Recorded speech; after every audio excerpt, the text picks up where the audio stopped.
श्री गणेशाय नमः। श्री जानकी वल्लभो विजयते। श्री रामचरितमानस पंचमः सोपान। सुंदरकांड श्लोक। शांतम शाश्वत प्रमेय मनघम निर्वाण शांति प्रदम ब्रह्मा शंभु फणीन्द्र सेव्यम मनीषम वेदांत वेदम विभुम राव्यम जगदीश्वरम सुर गुरुम माया मनुष्यम हरि वंदे करुणाकरम रघुवरम भूपाल चूड़ामणिम नान्या स्पृहा रघुपते हृदये स्मदीये सत्यं वदामि च भवानखिलान्तरात्मः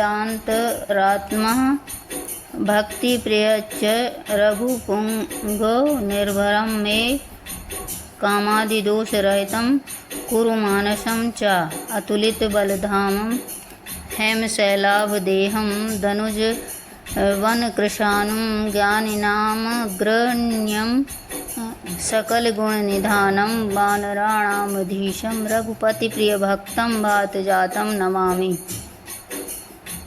शांत सनातन अप्रमेय प्रमाणों से परे निष्पाप मोक्ष रूप परम शांति देने वाले ब्रह्मा शंभु और शेष जी से निरंतर सेवित वेदांत के द्वारा जानने योग्य सर्वव्यापक देवताओं में सबसे बड़े माया से मनुष्य रूप में दिखने वाले समस्त पापों को हरने वाले करुणा की खान रघुकुल में श्रेष्ठ तथा राजाओं के शिरोमणि राम कहलाने वाले जगदीश्वर की मैं वंदना करता हूँ। हे रघुनाथ जी, मैं सत्य कहता हूँ कि फिर आप सबके अंतरात्मा ही हैं, सब जानते ही हैं कि मेरे हृदय में दूसरी कोई इच्छा नहीं है। हे रघुकुल श्रेष्ठ, मुझे अपनी निर्भरा पूर्ण भक्ति दीजिए और मेरे मन को काम आदि दोषों से रहित कीजिए।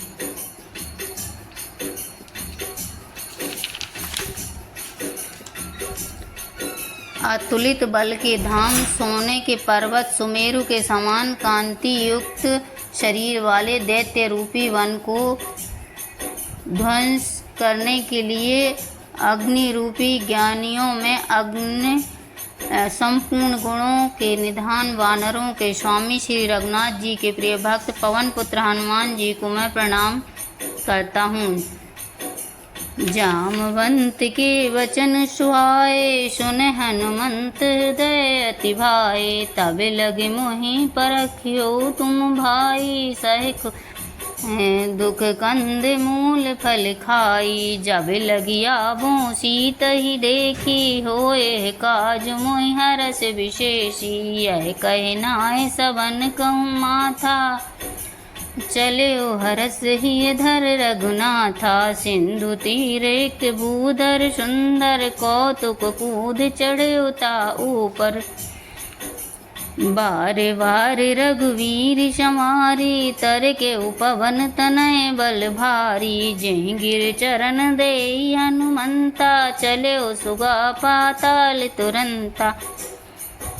जिमि अमोद रघुपति कर बाना, ए भांत चले हनुमाना। जल निधि रघुपति दूत बिचारी, तै मैं नाक होय श्रमहारी।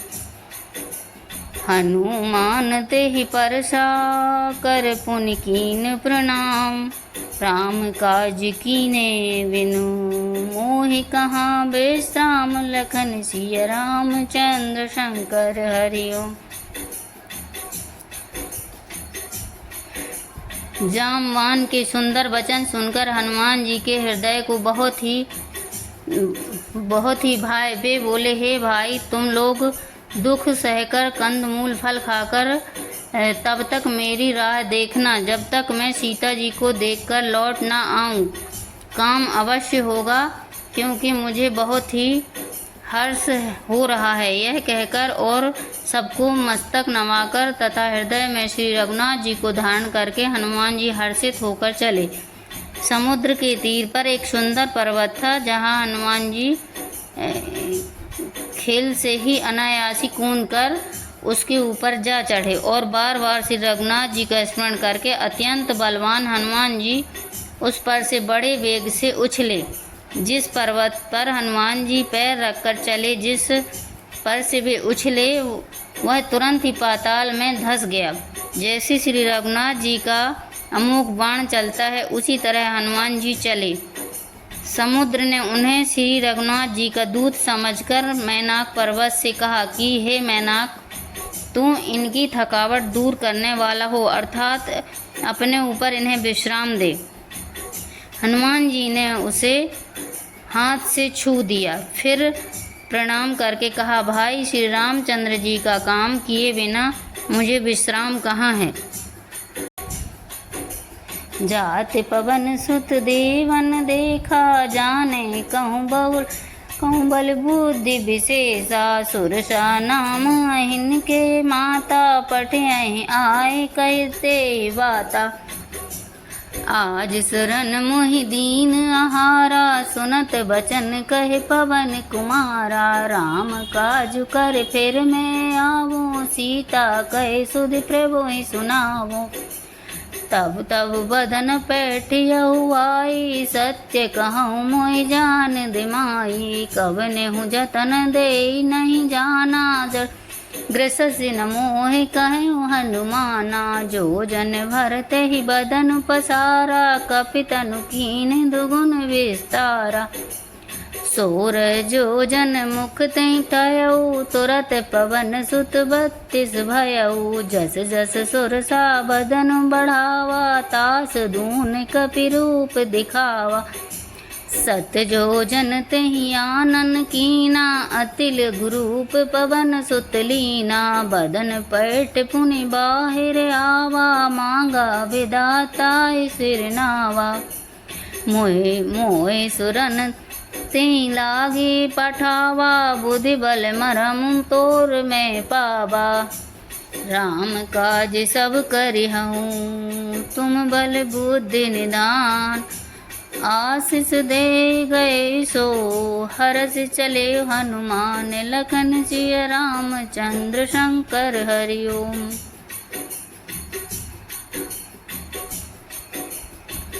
देवताओं ने पवन पुत्र हनुमान जी को जाते हुए देखा। उनकी विशेष बल बुद्धि को जानने के लिए परीक्षार्थ उन्होंने सुरसा नामक सर्पों की माता को भेजा। उसने आकर हनुमान जी से यह बात कही, आज देवताओं ने मुझे भोजन दिया है। यह वचन सुनकर पवन कुमार हनुमान जी ने कहा, श्री राम जी का कार्य करके मैं लौट आऊं और सीता जी की खबर प्रभु को सुना दूं, तब मैं आकर तुम्हारे मुंह में घुस जाऊंगा, तुम मुझे खा लेना। हे माता, मैं सत्य कहता हूँ, अभी मुझे जाने दो। जब किसी भी उपाय से उसने जाने नहीं दिया, तब हनुमान जी ने कहा, तो फिर मुझे खा ना ले।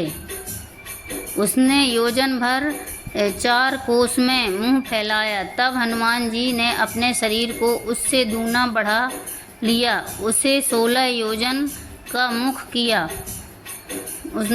उसने 16 योजन का मुख किया। हनुमान जी तुरंत ही 32 योजन के हो गए। जैसे जैसे सुरसा मुख का विस्तार बढ़ाती थी, हनुमान जी उसका दूना रूप दिखलाते थे। उसने 100 योजन 400 कोस मुख किया। तब हनुमान जी ने बहुत ही छोटा रूप धारण कर लिया और वे उसके मुख में घुसकर तुरंत फिर बाहर निकल आए और उसे सिर नवाकर विदा मांगने लगे। उसने कहा, मैंने तुम्हारे बुद्धि बल का भेद पा लिया है, जिसके लिए देवताओं ने मुझे भेजा था। तुम श्री रामचंद्र जी का कार्य करोगे, क्योंकि तुम बल बुद्धि के भंडार हो। यह आशीर्वाद देकर वह चली गई। तब हनुमान जी हर्षित होकर चले। निश्चरिये के सिंधु मह रहे, कर माया नभ के खग गई। जीव जंतु जे गगन उड़ाही, जल बिलोक तिनके परछाई। गहई छासक सो न उड़ाई, यह वेद सदा गगन चर खाई। सोई छल हनुमान का कीना, तास कपट कपितुर तई चीना। ताहे मारे मारुत सुत वीरा, बारिधि पार गयो मति धीरा। जहाँ तहाँ जाय देखी बन शोभा, गुंजत चंचरीक मधुलोभा। नाना तर फल फूल सुहाए, खग मृग बदन देख मन भाए। शैल विशाल देखी के आगे, तापर धाय चढ़े उबा त्यागे। उमा न कछु कपि के अधिकाई, प्रभु प्रताप जो कालहि खा। गिर पर चढ़ लंका तेहि देखी, कही न जाय अति दुर्ग विशेषी। अति उतंग जल निधि चहु पासा, कनक कोट कर परम प्रकाश। कनक कोटि विचित्र मन कृत सुंदरायतना घना। चौहट हट सुभट बीथ, चारुपुर बहुविधि बना। गजबाजी खच्चर निकर पदचर, रथ बरु थहि कोगनि। बहुरूप निश्चर जूथ, अति बल सैन वर्णत नहीं बने। समुद्र में एक राक्षसी रहती थी। वह माया करके आकाश में उड़ते हुए पक्षियों को पकड़ लेती थी। आकाश में जो जीव जंतु उड़ा करते थे, वह जल में उनकी परछाई देखकर उस परछाई को पकड़ लेती थी, जिससे वे उड़ नहीं सकते थे और जल में गिर पड़ते थे। इस प्रकार वह सदा आकाश में उड़ने वाले जीवों को खाया करती थी। उसने वही छल हनुमान जी से भी किया। हनुमान जी ने तुरंत ही उसका कपट पहचान लिया। पवन पुत्र धीर बुद्धि वीर हनुमान जी उसको मारकर समुद्र के पार गए। वहां जाकर उन्होंने वन की शोभा देखी। मधुर पुष्प रस के लोभ से भौरे गुंजार कर रहे थे। अनेक प्रकार के वृक्ष फल फूल से शोभित हैं। पक्षी और पशुओं के समूह को देखकर वे मन में बहुत ही प्रसन्न हुए। सामने एक विशाल पर्वत देखकर हनुमान जी भय त्याग कर उस पर दौड़कर जा चढ़े। शिव जी कहते हैं, हे उमा, इसमें वानर हनुमान की कुछ बड़ाई नहीं है। यह प्रभु का प्रताप है जो बालक को काल को भी खा जाता है। पर्वत पर चढ़कर उन्होंने लंका देखी। बहुत ही बड़ा किला है, कुछ कहा नहीं जाता। वह अत्यंत ऊंचा है। उसके चारों ओर समुद्र है। सोने के परकोटे चार दीवारी पर परम प्रकाश हो रहा है। विचित्र मणियों से जड़ा हुआ सोने का परकोटा है। उसके अंदर बहुत से सुंदर सुंदर घर हैं। चौराहे, बाजार, सुंदर मार्ग और गलियां हैं। सुंदर नगर बहुत प्रकार से सजा हुआ है। हाथी, घोड़े, खच्चरों के समूह तथा पैदल और रथों के समूहों को कौन गिन सकता है। अनेक रूपों के राक्षसों के दल हैं। उनकी अत्यंत बलवती सेना वर्णन करते नहीं बनती। वन बाग उपवन बाटिका, सरकूप वापी सोहि। नर नाग सुर गंधर्व, कन्या रूप मन मन मोहि। कहूँ माल देहि विशाल, शैल समान अति बल गरजहि। नाना अखारिन भीरहि, बहुविध एक एकन तरजहि। कर जतन भट कोटिन, विकट तन नगर चहुदिस रक्षहि। कहूँ महर्षि मानुष धेनु, खर अज खल निशाचर भक्षहि। हे लाग तुलसीदास इनकी कथा, कछु एक ही कही।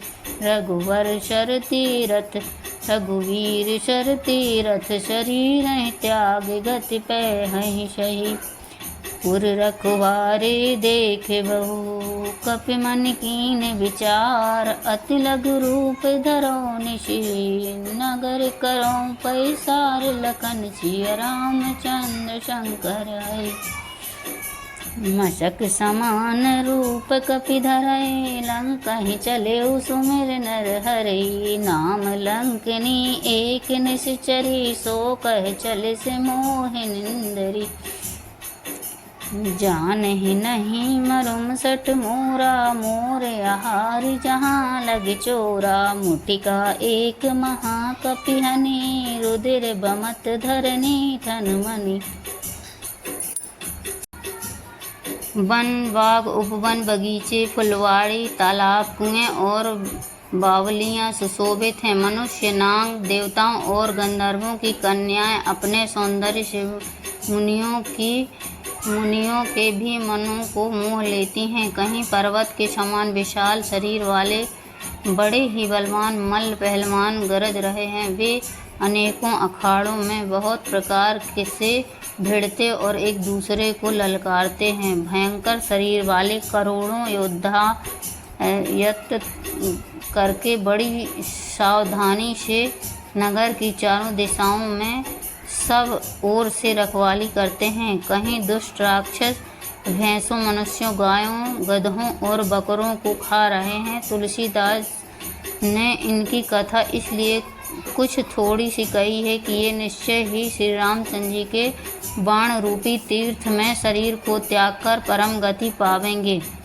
नगर के बहुसंख्यक रखवालों को देखकर हनुमान जी ने मन में विचार किया कि अत्यंत छोटा रूप धरूं और रात के समय नगर में प्रवेश करूं। हनुमान जी मच्छर के समान छोटा सा रूप धारण कर नर रूप से लीला करने वाले भगवान श्री रामचंद्र जी का स्मरण करके लंका को चले। लंका के द्वार पर लंकिनी नाम की एक राक्षसी रहती थी। वह बोली, मेरा निरादर करके बिना मुझसे पूछे कहाँ चला जा रहा है? हे मूर्ख, तूने मेरा भेद नहीं जाना।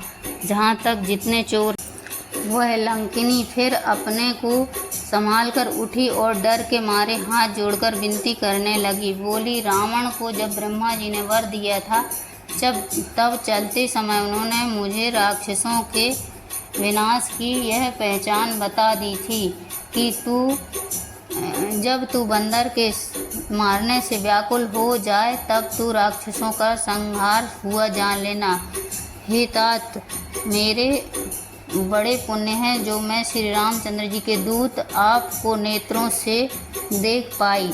हे तात, स्वर्ग और मोक्ष के सब सुखों को तराजू के एक पलड़े में रखा जाए तो वे भी सब मिलकर दूसरे पलड़े पर रखे हुए उस सुख के बराबर नहीं हो सकते जो लव क्षण मात्र के सत्संग से होता है। अयोध्यापुरी के राजा श्री रघुनाथ जी को हृदय में रखे हुए नगर में प्रवेश करके सब काम कीजिए, उसके लिए विष अमृत हो जाए।